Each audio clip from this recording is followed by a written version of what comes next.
and thank you so much for accepting to be here with us. Madam Alice Dramani, thank you so much, and we thank God for your life. So, Madam Alice, first of all, we want you to tell us what happened before you realized that you had hepatitis. How did it all start for you? Thank you so much, Madam Moderator. I one day got up to go to work. When I got to work, I just sat down and I realized some heaviness in my foot. Before I realized, my legs swelling up. Your feet became swollen. And my abdomen became heavy. Your abdomen became swollen as well. Yes. So I left the office to my boss. I told him I am not feeling well. But he asked me, this morning when I saw you were not sick, I said, I just feel something, I'm going out. So I got up and I went to a hospital to report it, that this is what happened to me when I went to work. But I wasn't feeling sick. In fact, I've never been sick before. So I don't even know how to go to hospital. So that day I went and I didn't even know where to start from. So I asked somebody and he helped me. So when I saw a friend there and she took me to one of the doctors. The doctor asked me what happened and he just told me I should go. He said, she doesn't know, but it should be fibroid. Do I have fibroid? I said, no, I don't have fibroid. He was asking me some questions. I said, no. So he later asked me to go to Bato Hospital. So the following day, I went to Bato Hospital. That was where I was wearing the jean and the jeans couldn't come out. So your legs were so swollen, you couldn't even take off your jeans. To my waist. You couldn't zip up because of the swelling. So the doctors in Bato said I should hang up the legs till daybreak so that it will be able to come out. But daybreak, it didn't come. So I have to come back to them. So when I came, the following day I went to the hospital again to tell the doctor who asked me to go there that this is what the Bato people told me. So he said he suspects that I have cirrhosis of the liver. Okay. Which I don't even You didn't even know the name, hearing it for the first time. So I continued going there, but there were no. One day a doctor told me, we don't have liver cure in Ghana. Okay. It's only South Africa. So that's another myth. So if you are having it, we don't have any cure. So when I came home, I started Googling on my phone. You started Googling online? Online, okay, to see what. So I saw something, Kole Liver Foundation. So I went through and I had a number there. So I called the number. It was around 10 to 11 p.m. So somebody picked the number and said, go to Kole. So it was the following morning. I got to Kole before 5 o'clock. So I came and I was waiting. So when I didn't even know what to do. So somebody met me and told me I should go back and get a referral to Kole. So I went back to the hospital where I started. The person said the doctor there said he cannot give me referral.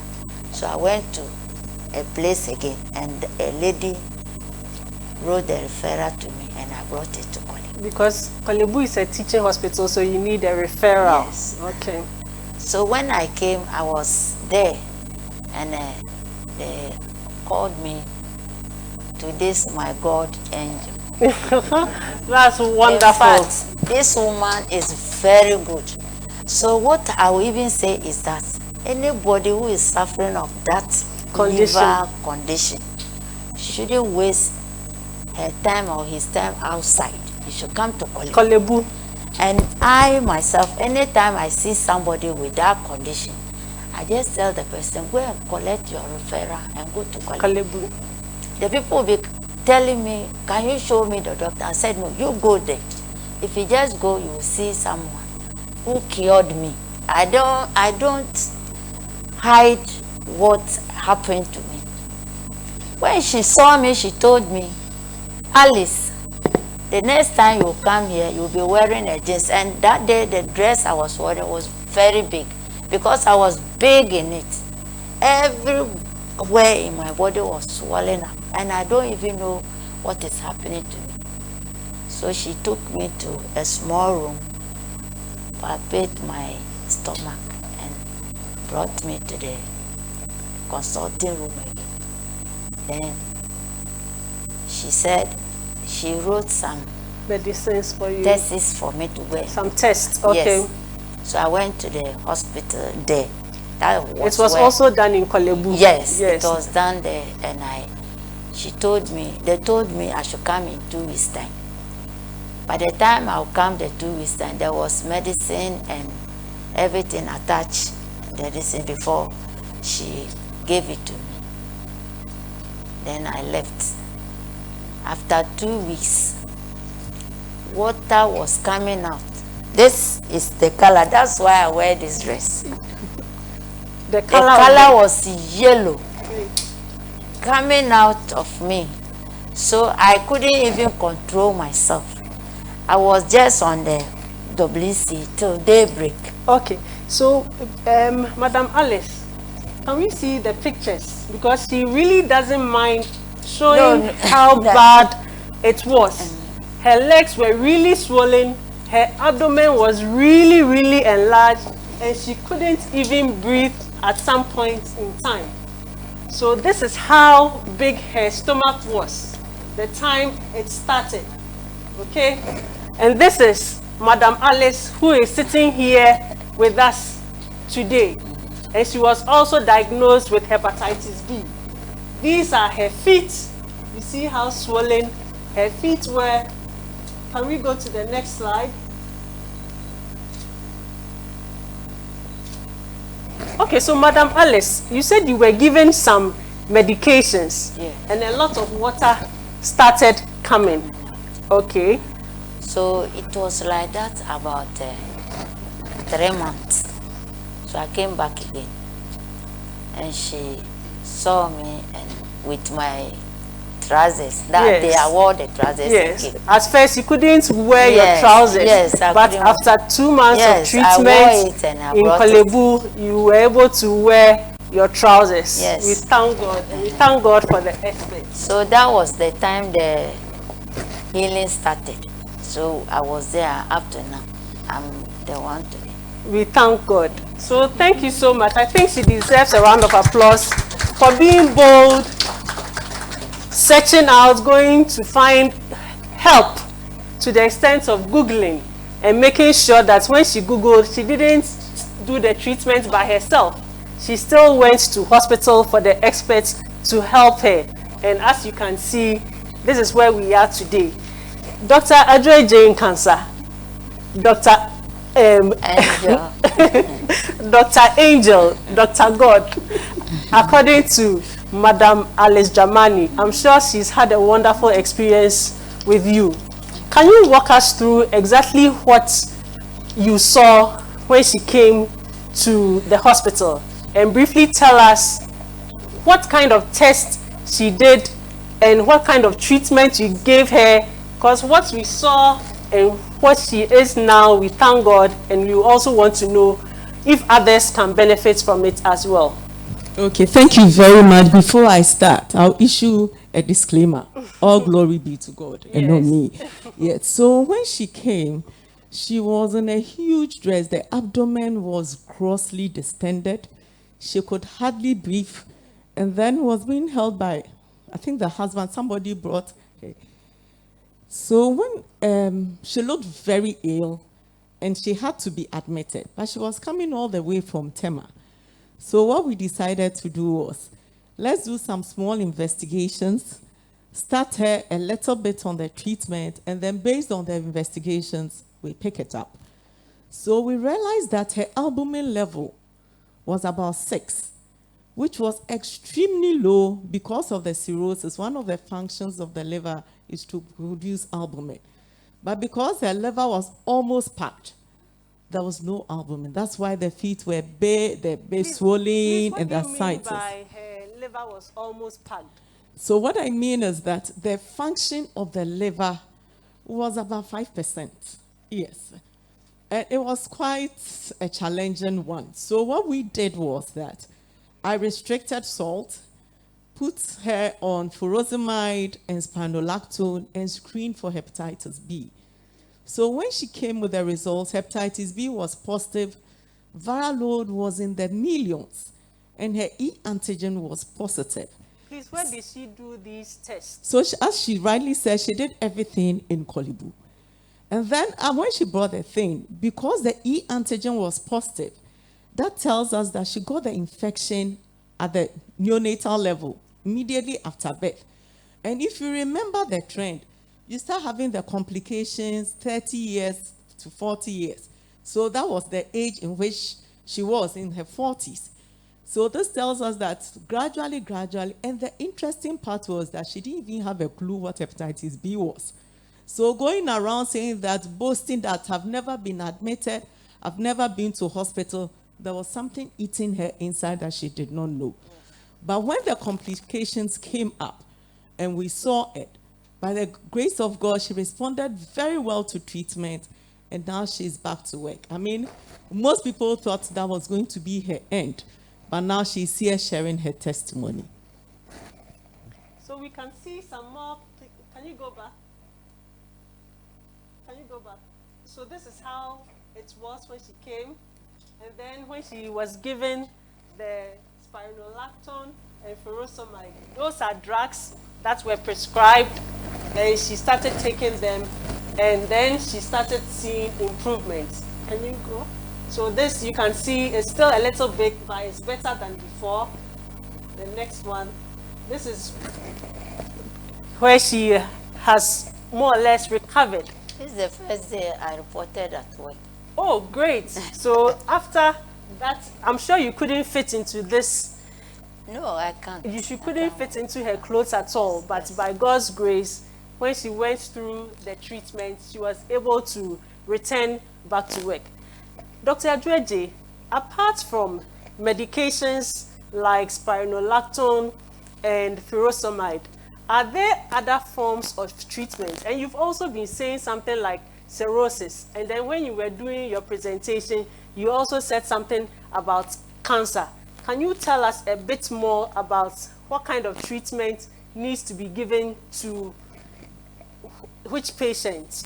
Okay, so when she was found to be also hepatitis B positive, then we started treating her using the antiviral.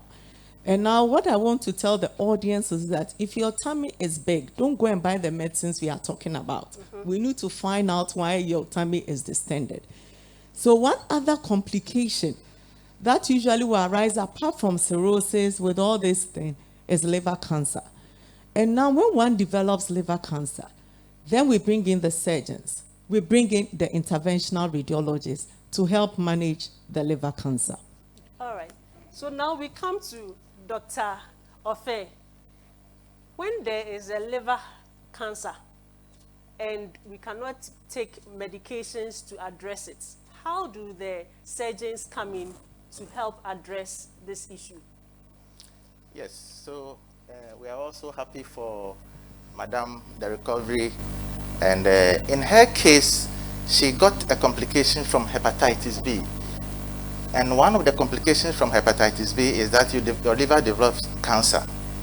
So what happens is that the liver is a very huge organ with a very huge capacity, such that you can take about half to 2/3 of the liver and the rest can regenerate and function. So it's like you can cut part of the liver. You can cut part of the liver and the rest can still survive. So we always say that you can leave just about 30% of your liver and that will regenerate. Regenerate, we are meaning that the liver will multiply, will produce more cells, and become big enough to survive, for function. So it means that if part of your liver has the cancer, it is possible that we can remove it and leave the healthy part without cancer for you. But that means that the healthy part must also be free of any other disease. So if you have cirrhosis, it affects all the liver.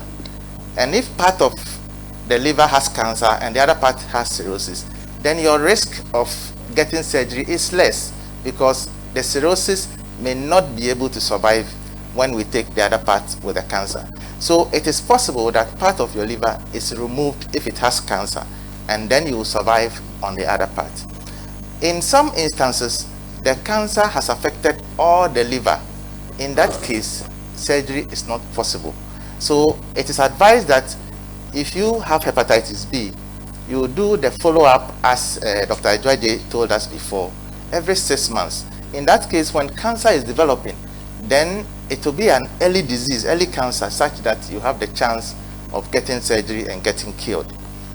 In some instances, the liver is so damaged with cirrhosis that if you even remove part of the cancer, it won't solve the problem. The rest of the liver will fail.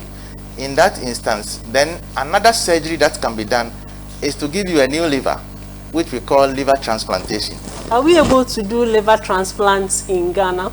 Not yet, but in the near future, Ghana will start its liver transplant program, because we have a lot of these challenges. What happens is that the liver which has cirrhosis and cancer will be removed and thrown away, and then a new liver will be put there for you.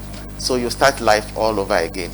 That new liver has to be donated by another person, which is the challenge and the difficulty in this process. So it means it's better to prevent your liver from getting damaged than hoping that it's damaged and waiting for transplantation, which may not be possible, because if you don't get somebody to donate for you, then that's a problem.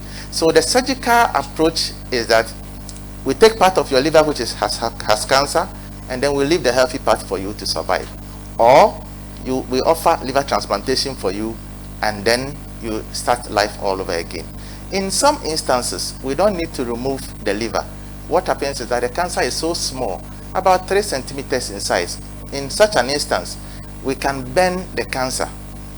So you are put down, and then a probe or a needle is passed through the skin under ultrasound or CT scan, so that the radiologist will be able to see where the cancer is, put the needle in the cancer, and then it's connected to a generator. A heat wave will be generated, the cancer will be bent. So it has the same results as if the cancer is so small and you go and remove it. So this is another modality where you can use to treat somebody who has liver cancer. There are some cases where the cancer is so big that you cannot remove, but it's restricted to one part of the liver. You cannot remove, you cannot transplant.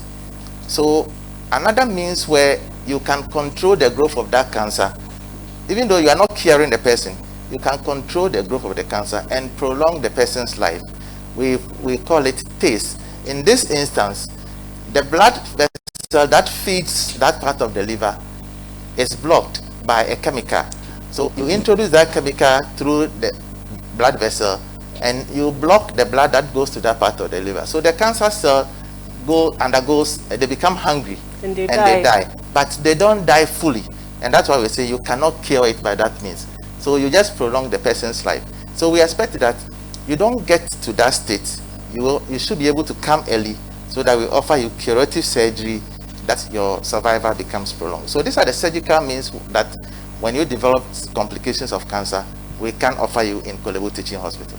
All right. So a lot of these procedures, remember the test and even the diagnosis, the treatment and everything, it can be done at Kole Teaching Hospital. And one key thing that he said that I am taking away is the fact that you don't have to wait till the cancer grows.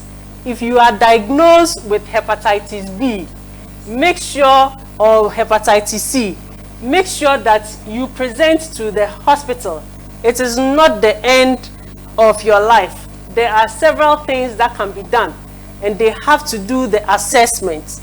And Dr. Ajwaje and her team at the gastro clinic will be able to make the right diagnosis, tell you whether you need treatment or not, or whether you need monitoring or not.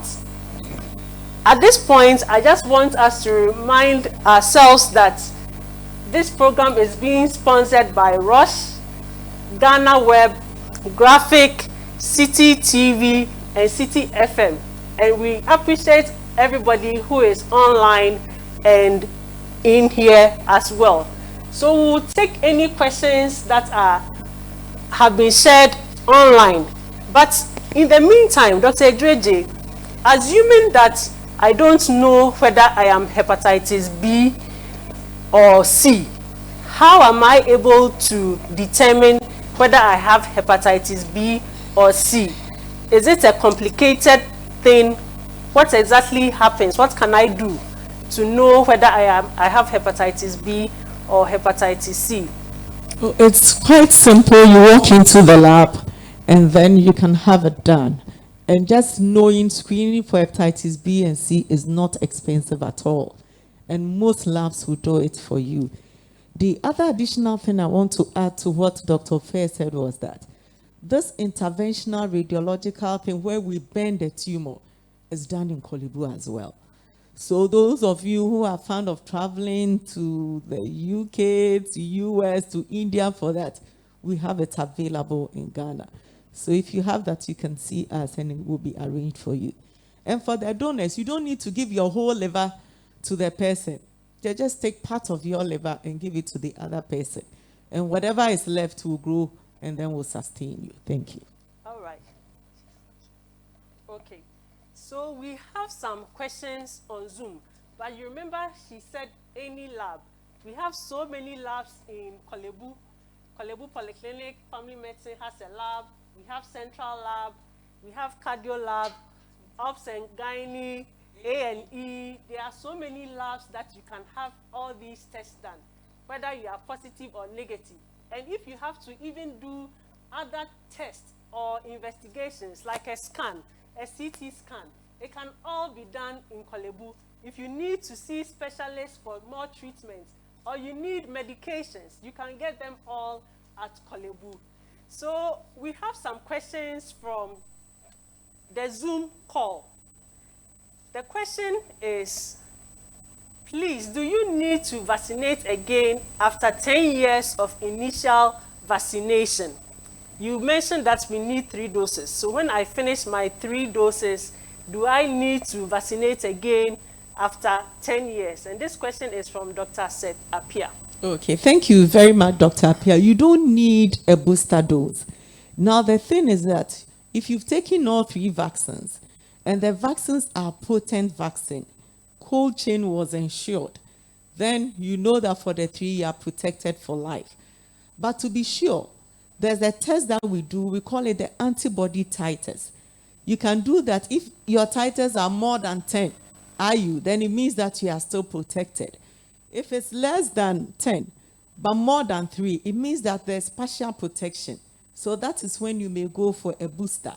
If you do it and it's 3 or less, it means that you haven't mounted enough immunity, so you have to start the whole series again. So how often can we do this antibody titer test? So the antibody titers, you can decide to do it every 10 years. I had my shot in 94. Last year I did my titers and it was 152. Okay. And that was so many years after, still the antibodies are fine. Okay, thank you very much. So there's another question from Marianne. She wants to know, given the morbidity that might follow chronic hepatitis B infection, do you think it is advisable that somebody decides to do a checkup and then you add it to the panel of investigations that the person has to do? I think it's right practice, because if you do that and the person is negative, you can vaccinate the person. If the person is positive, you can link the person to care, and that may save the person's life. So don't say that because of the emotional trauma, you are not going to do it. Patient may appear before you with a complication that you can't do much about. Yes, so over here too, I'm sure we as health workers, we organize a lot of screening. And then when we screen and they are negative, we end it there.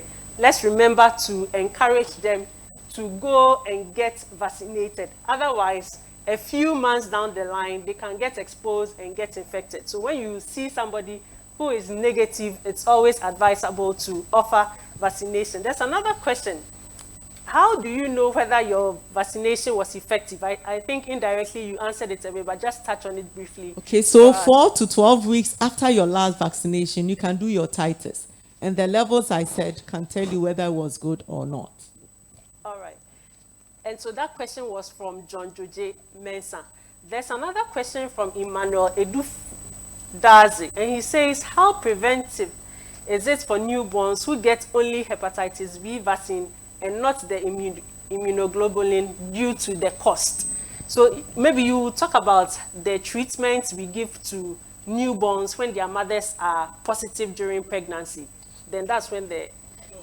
So when we look at prevention of mother-to-child transmission, it started in 1992, where WHO advocated that countries with high prevalence should have it. And that is when we started the pentavalent, the 5-in-1 vaccine. Now, 15 years after that, WHO noticed that it wasn't enough, and that now we require a birth dose in addition to the pentavalent vaccine. And now, few years, about 2-3 years, now we are saying that mothers who have even high amount of virus should have tenofovir prophylaxis to reduce the amount of virus, and then the children should have immunization. So with the childhood immunization, we have two. We have what we call the passive immunization and the active one. The passive one is with the immunoglobulin. These are already made soldiers or antibodies that we give to the child. But that is extremely expensive. One shot goes between 350 and 500 cedis, and many mothers, 600. Many mothers cannot afford. But with that birth dose, which is it can give protection to up to about 75%.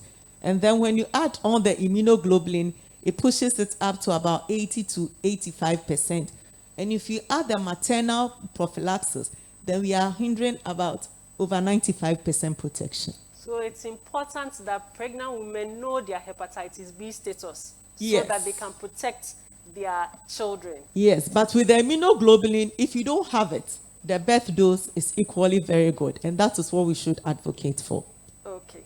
So there's another question, and it's from Edward Ami here, and he says, Dr. Nkansa, please further explain the birth dose. Is it the same as Engerix B? Okay, Engerix B is a vaccine. So what we mean by birth dose is that within 24 hours of delivery, the baby should have the vaccine. That is the monovalent. A baby born to hepatitis B positive mother. Ideally, if you have a prevalence of 8%, then all babies should have that vaccine. And that's the birth dose. So what we mean by birth dose is the timing, 24 hours. The ideal thing should have been 12 hours, but maximum 24 hours, you give your vaccine. So it can be the Engerix B, and that vaccine is a monovalent. It is just the hepatitis B vaccine. What we are using now is a pentavalent. It's made up of 5 vaccines put together. And the diphtheria one, you can't give it when a child is born. The safest time to give it is after 6 weeks. That is why it started. But between day 0 and 6 weeks, baby can get the infection. That's why we advocate that give a vaccine, which is only hepatitis B, immediately after birth to the baby.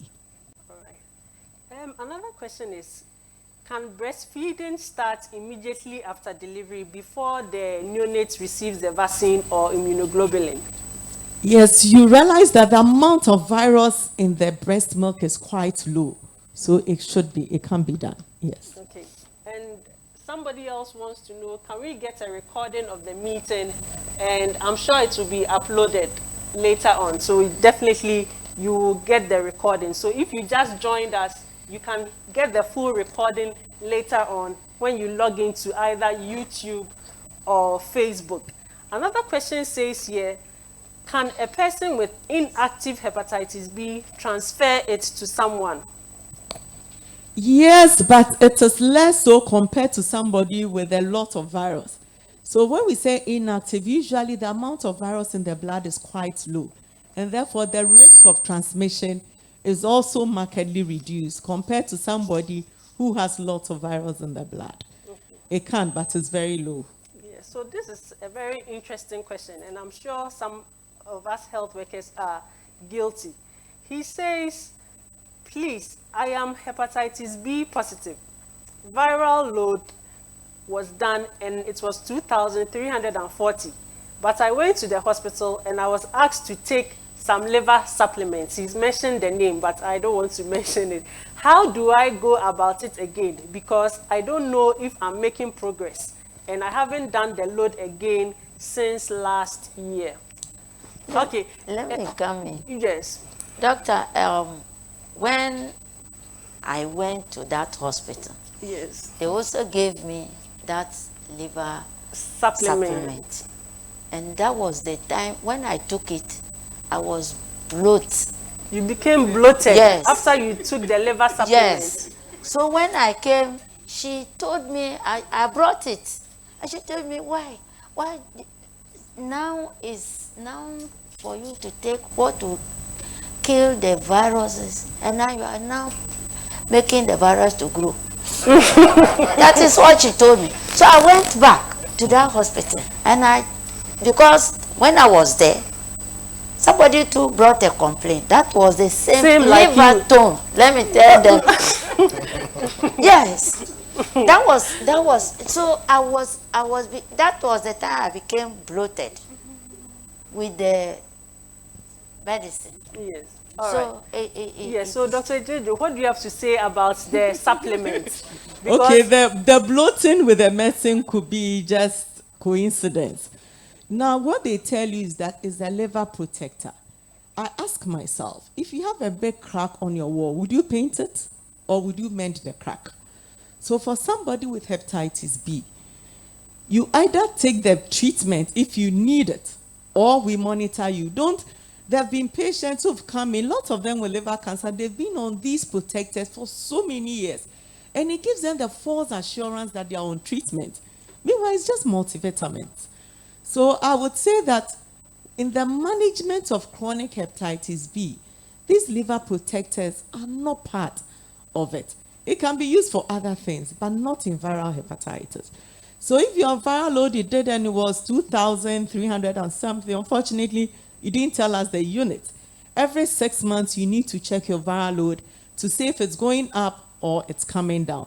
Because today you may not need treatment, but in 6 months' time, you may require treatment based on the levels of your viral load in your liver test. All right. So I have another question from Janet. She says, please, is the antibody test done in Kole? It is done in Kole.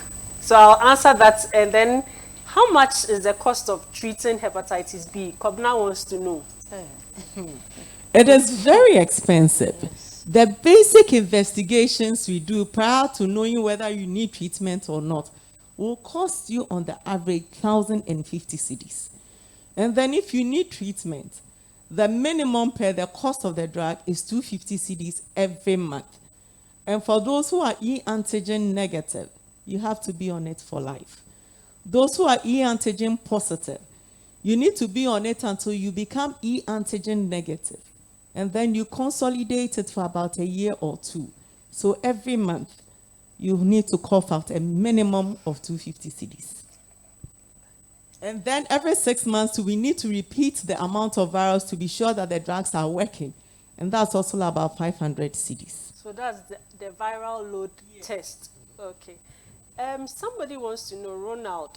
He says tests were done on a patient and the results came out as level undetected. So is it okay to vaccinate such a patient? No, we will not vaccinate. Once you've ever been infected, you don't need the vaccination. Undetected, if you have the infection and the body fights it and becomes undetectable, the body builds its own antibodies to protect you. So you don't need to be immunized. Somebody wants to know if the vaccination is free. Not at all. Even for the newborns, they pay. So there's nothing free. But I say that it's cheaper to prevent than to get the infection. Okay. anybody can answer if you know of any herbal research which is going on in the fight against hepatitis B.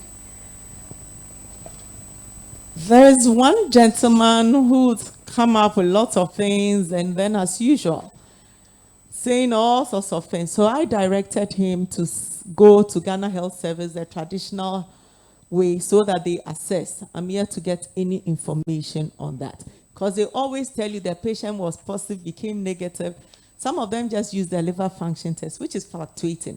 Today may be high, the next time it may be low, but it may go up again.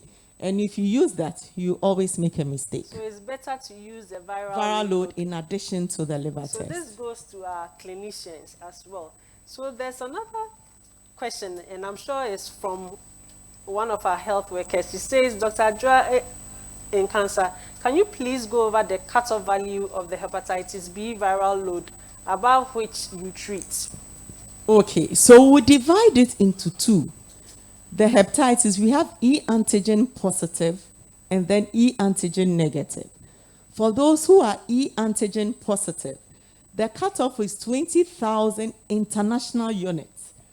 And then for those who are E antigen negative, it is 2,000. Sometimes you may find copies per mail, other times IU. It's just like a CD and a dollar equivalent. If you multiply IU by 5.8, which is the exchange rate, you get the copies per mail. But so internationally, we prefer using the IU to the copies per mail. Okay. Madam Dramani, this is a personal question, but I know you become an advocate and you really don't mind sharing your story. Somebody wants to know how old you were when the symptoms started.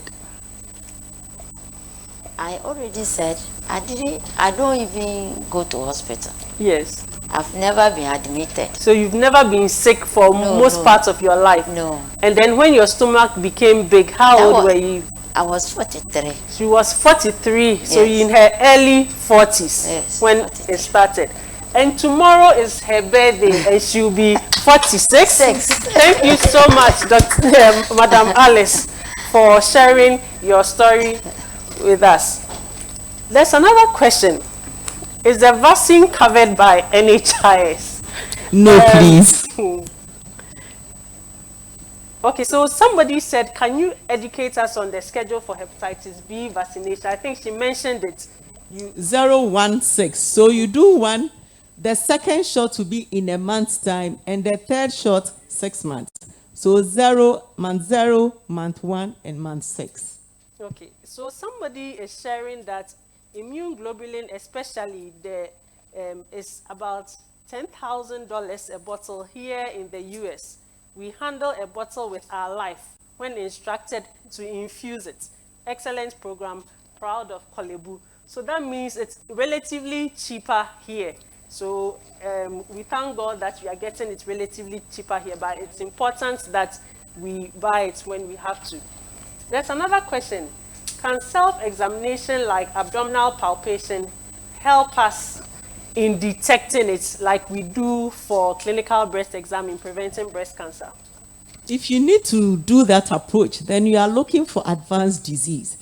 But for the management, the earlier we see, the better. And imaging in terms of ultrasound scan is preferable than you doing your palpation. Okay, so do we have any other questions? So let's remember this program is being sponsored by Roche. We have City FM, City TV, Graphic, and Ghana Web. And this is the first episode of the Kole webinar series. And it's going to be every last Thursday of every month. So look out for the Kole webinar series every last Thursday of every month. And later on, we'll be starting the scientific series as well. And that will be every other Thursday. I think it's the third Thursday of every month, every other Thursday. So those of us in here as well have some questions. I saw Dr. Isaac Cranton's hand up. Do you have a question or a contribution? Please, can we get a mic for him? So thank you all for joining us online via Facebook, Zoom, YouTube. Thank you, Ajua. Ajua was my classmate in medical school. And we graduated the same year. But I told the path of pregnant women, and she went to the other end. I just want to find out whether the antiviral drug is teratogenic. Can we give it first trimester during pregnancy? Thank you. Please, can you explain the teratogenic? Okay, does it cause birth defects when you give it early in pregnancy? Thank you. Thank you. Thank you very much.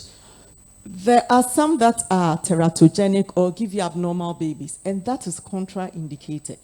Now, the only one that is allowed in pregnancy is tenofovir. And the reason is that it's been used for so many years in HIV positive patients.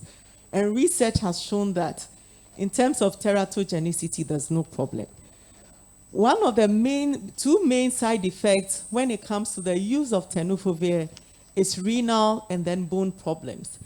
A research was done, a meta-analysis was done by WHO, looking at the bone mineral density of the spine of newborn babies whose mothers were given tenofovir, and there was no significance compared to those who had placebo.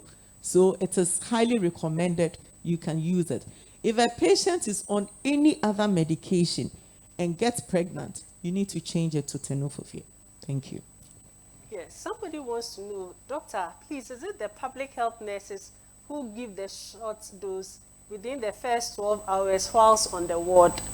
Okay, they are supposed to, but you have to buy it for them because currently it's not part of our national guideline. It's in a guideline, but it's not being provided by the nation. So you buy it and they will give the shots. Okay, so we are encouraging all pregnant women, whether you are hepatitis B or not, save towards getting the vaccine for your newborn, so that whilst we are waiting for the 6 weeks where they will start getting the free hepatitis B, at least you can provide it and the nurses will inject it, whilst we are lobbying to make sure that that also becomes part of the early dose from birth. There's another question here. Someone has some food and fruits. They want to know if you have hepatitis B, are there specific fruits or vegetables to eat? Is diet important? Is exercise important? Okay, so what I would say is that patients with just normal chronic hepatitis B, no symptoms, normal diet, no food restrictions. Two things we restrict: alcohol, smoking, because this can make the condition worse. Now, for those who develop acute hepatitis, who have jaundice, who are vomiting, then we restrict fluid. What we do is that we ask them not to take protein diets so that the liver will rest and recover. Immediately they are out of the acute stage, they go back to their normal diet.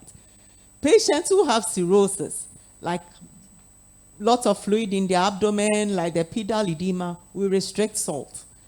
And then we sometimes may have to manage their fluid intake to about 1.5 liters so that they are not fluid overloaded and making them uncomfortable and unable to breathe. Vegetables, fruits are encouraged. Healthy living is important, especially with exercise, because those who don't exercise, they tend to put on weight. They develop fatty liver. And if they should have hepatitis B in addition, that progresses the disease faster. So healthy lifestyle is very much important in managing patients with hepatitis B. All right, so this question will lead us to an area we didn't talk about. We talked about the medical management, we talked about the surgical management. So what happens when the cancer is out of hand? Medicine cannot do anything, surgery cannot do anything. And then somebody wants to know the life expectancy for hepatocellular cancer if it requires palliative care. Okay, so depending on the size, as we said, if it's quite small, we can do interventional radiology, we can do surgery. Sometimes if it's beyond surgery, then we can have a medical management where we use certain medicine. We don't call it chemotherapy because they don't respond well to the usual cancer drugs that we have. But what this drug does is that it starves the tumor of the food, and we call it sorafenib. It's a thyroxine kinase inhibitor. So that when they take it, blood does not flow into the cells and is able to extend their lives for 3 to 6 months. And currently, 1 month supply is 3,500. And that is just to extend your life for about 3 months, maximum 6 months. Prognosis depends on the size of the tumor. And what we are saying, within 3 to 6 months, maximum up to a year, they are gone. So let's remember, we don't want people to get to that stage. But even if you get to that stage, we have a palliative unit at Kole Polyclinic Family Medicine that helps you through your journey towards end of life. But we don't want majority of people to get there. However, if you get there, Kole is still there to partner you and make you improve your quality of life towards your end. Madam, please, if you can speak. There's another question in-house. Thank you, Dr. Ajoje, for your presentation. Please, if a man is positive, hepatitis B positive, and the wife is negative, and the wife becomes pregnant, what happens to the baby? Does he go through the same treatment? Okay, so once your husband is positive and you are negative, you need to go for the vaccine. But if the mother at the time of pregnancy is still negative, the mother can vaccinate so she doesn't get the infection. Towards the end, if the mother is still negative, then the child will just need a normal birth dose vaccine and continue with the 6 weeks, the 10 weeks, and the 14 weeks. So the father cannot directly transmit the infection to the baby. If anything at all, it should be through the mother. So the mother should put in precautionary measures so she doesn't get infected. Somebody wants to know, that says, okay, my baby was not given any dose of hepatitis B vaccine within the 12 hours of birth. So will the 6 weeks dose be safe for her? I think there's a myth you need to demystify. Yes, if you miss the birth dose, the 6 weeks, the 10 weeks, the 14 weeks is there to help. So yes, the child can do that. Okay. Can the immunoglobulin be given after 72 hours? The recommendation is that the vaccine should be given up to 24 hours.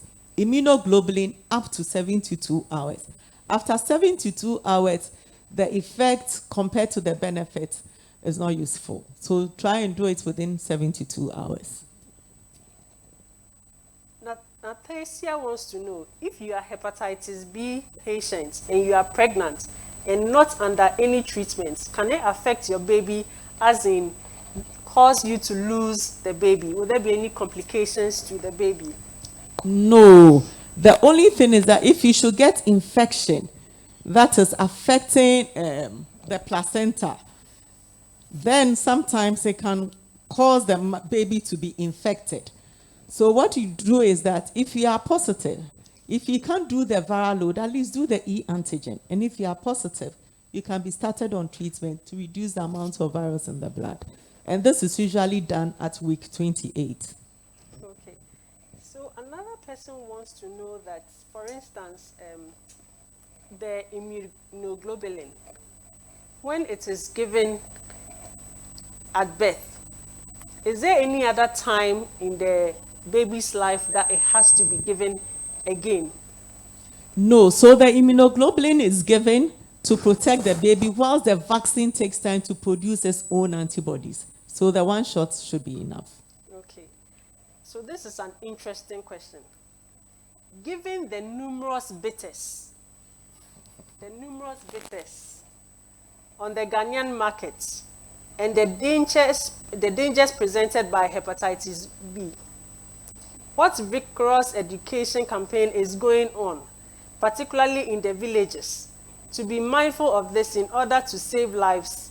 Forgone too soon is very rampant in Ghana today. That's a very good suggestion, and that's one thing we need to work on.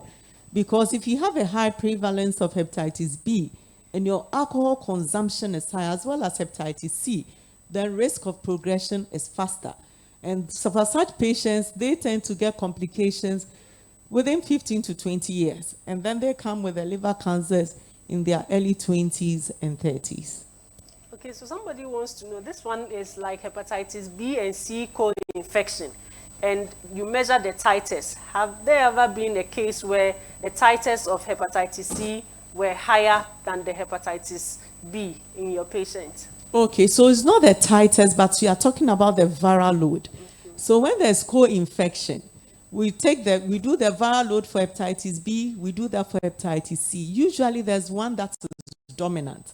So the dominant one will be catered for. So if your viral load hepatitis C is in the millions, then we'll give you direct acting antivirals for your hepatitis C. Or if it's B, then we treat the B. Occasionally, years ago, we're using pegylated interferon because that was able to work on the two. But now research has shown that it doesn't work too well, both for hepatitis C and B, so we don't use them. So we look at the predominant one and tackle that first. Okay, and somebody wants to know, so when we don't give the birth dose and somebody decides to buy it for their baby, does that mean the subsequent doses are booster doses? No. So for newborns, they need to have at least 3 or 4. So the birth dose plus the 3. So that makes the child total, that's the total vaccination, and that should cover the child for life. So it's not a booster. It is actually part of the vaccination. All right. I'm sure you all agree that it's been a wonderful evening and we've learned a lot. We've demystified hepatitis. We've learned a lot from all the questions that have come in. Do you have any take-home messages for us? We'll start from Madam Alice Dramani. We want to thank you so much, and I hope you have a wonderful birthday tomorrow. Do you have any message for people who were in your similar situation? What advice do you have for them?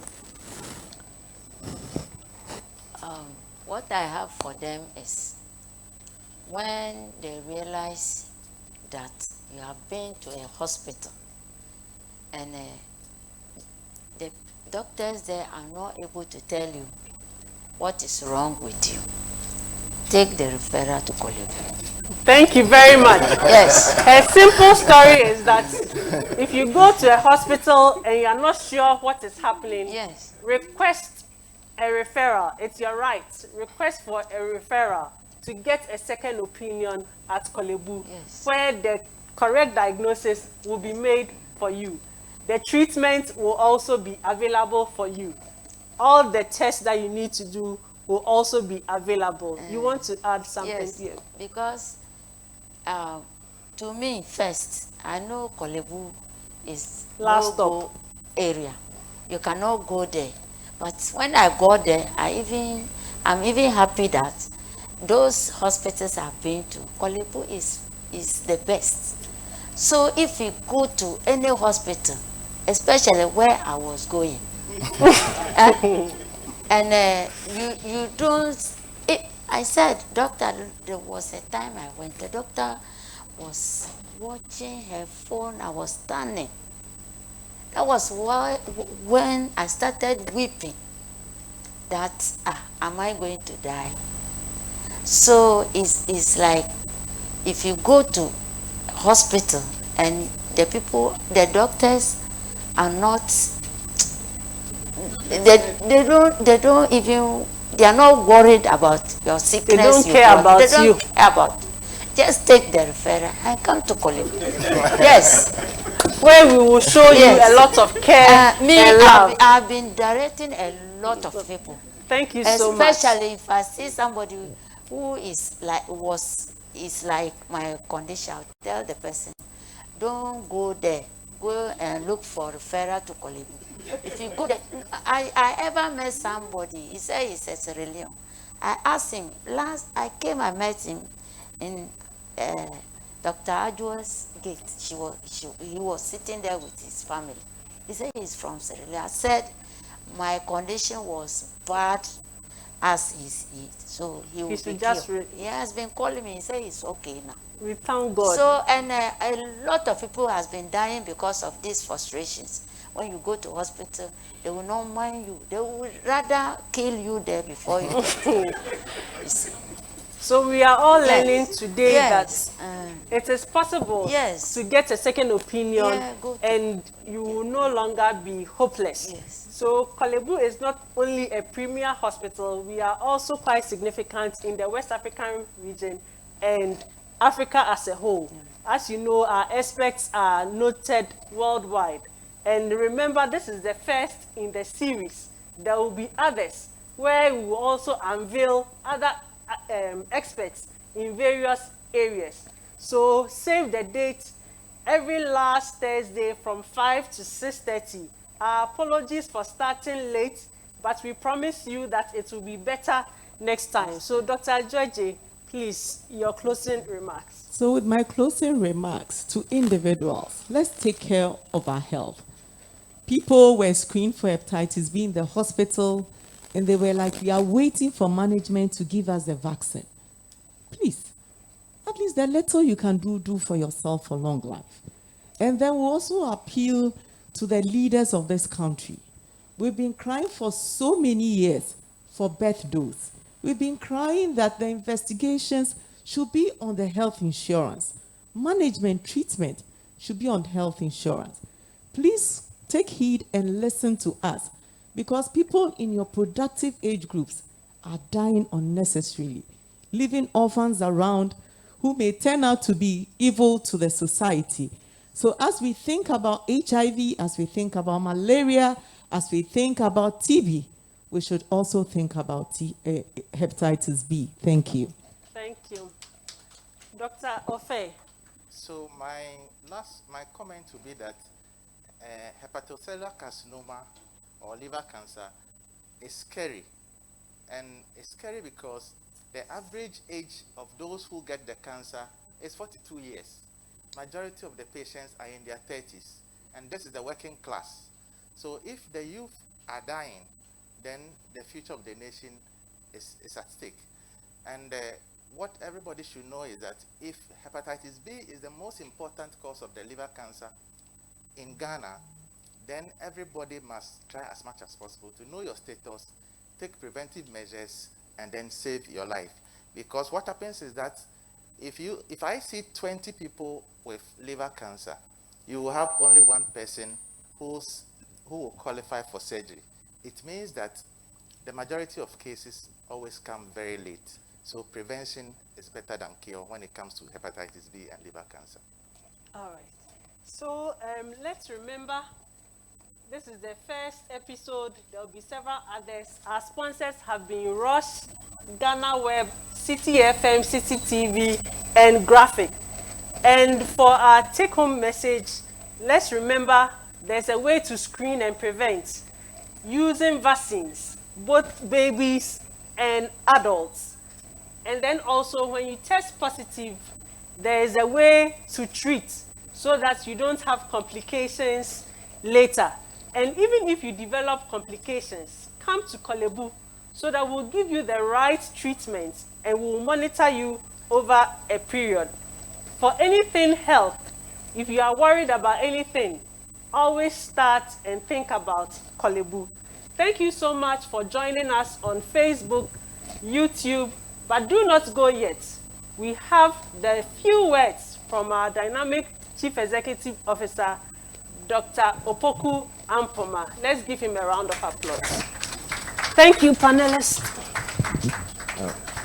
Thank you very much to our distinguished panelists who have done justice and have, justified the confidence that we had in you. I mean, we always know that you have the knowledge and the skill and the expertise to make a difference in the lives of many people in this country. Obviously, there's been a gap where people don't know the right place to go, and that's what we are trying to bridge with this series. So thank you very much, and we trust that the recording will be made available on our website and the YouTube channel so that those who missed this can go back. And then even for those of us who are hearing certain things for the first time, it's very good education. We need to hear it and hear it again so that it becomes part of us. And I think this is a good tool for our medical students and other clinicians, both in Kolebu and around the other hospitals in the country, to learn from. And also, I thank Dr. George for your passionate advocacy, and these are some of the things that we're going to take to the powers that be to make sure that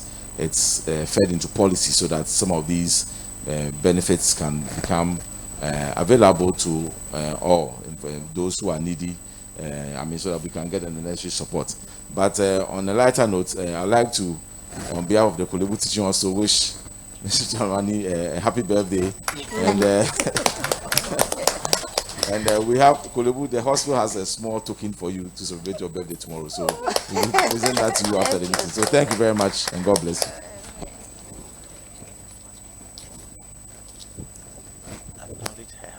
Okay. So we also want to acknowledge Madam Alice Dramani's husband. Please, are you here? Thank you so much. Thank you so much for your wonderful support throughout her journey. Thank you so much, and God bless you all. Thank you, all our audience online, YouTube, Facebook, and Zoom, and for our limited audience here. And we want to thank Accra City Hotel for also hosting us. Thank you to our media people, all the people who have been working in the background, supporting the Kolebu webinar series team. We thank you so much. And to our panelists, thank you so much for sharing your knowledge. God bless us all, and join us next month for another interesting episode of Kolebu webinar series. Thank you. Having been established to be a place of medical excellence in October 1923, Kolebu has grown into a major hub of healthcare delivery as envisioned by its founding fathers. With a bed capacity of 2,000 and daily average OPD attendance of 1,500, Kolebu has healed sickness and brought smiles to faces throughout Ghana and in the West Africa sub-region. Kolebu plays a vanguard role in the training of specialists in all cadre of health professionals to meet the changing health needs of its patients. Advanced equipment, leading specialists, amenity facilities, excellence and advanced training. We have it all. Kolebu, excellence in healthcare. Thank you.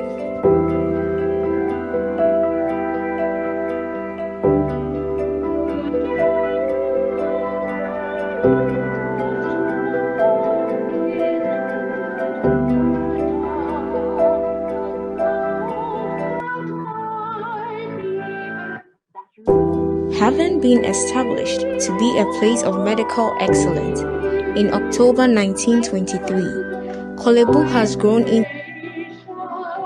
delivery as envisioned by its founding fathers. With a bed capacity of 2,000 and daily average OPD attendance of 1,500, Kolebu has healed sickness and brought smiles to faces throughout Ghana and in the West Africa sub-region. Kolebu plays a vanguard role in the training of specialists in all cadre of health professionals to meet the changing health needs of its patients. Advanced equipment,